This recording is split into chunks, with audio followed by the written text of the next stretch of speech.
السلام علیکم۔ سیدنا جابر بن عبداللہ انصاری رضی اللہ عنہما کا قرض اور رسول اللہ صلی اللہ علیہ وآلہ وسلم کی دعا۔ یہ واقعہ صحیح بخاری حدیث نمبر 4053 میں بروایت سیدنا جابر بن عبداللہ انصاری رضی اللہ عنہما مذکور ہے۔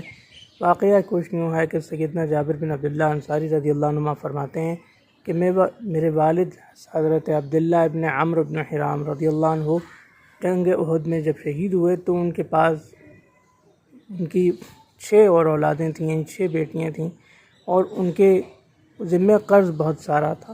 ان کے قرض خاص زیادہ تر یہودی تھے۔ میں نے ان سے کہا کہ مجھے کچھ مہلت دے دیں کیونکہ مال کم تھا اور قرض زیادہ تھا، تو میں نے ان سے کہا مجھے مہلت دے دیں، وہ نہ مانے۔ تو میں نے حضور اکرم صلی اللہ علیہ وآلہ وسلم سے عرض کی کہ آپ چل کے ان کو سمجھائیں۔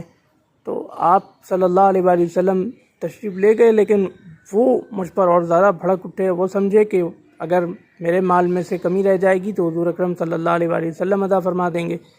تو حضور اکرم صلی اللہ علیہ وآلہ وسلم نے مجھ سے فرمایا کہ جتنی بھی کھجوریں ہیں الگ الگ قسم کی، ان کو آپ ڈھیر کی شکل میں ترتیب دیں۔ میں نے یہی کیا تو حضور اکرم صلی اللہ علیہ وآلہ وسلم نے ان ڈھیروں کے درمیان چہل قدمی فرمائی اور اللہ تعالیٰ سے دعا فرمائی۔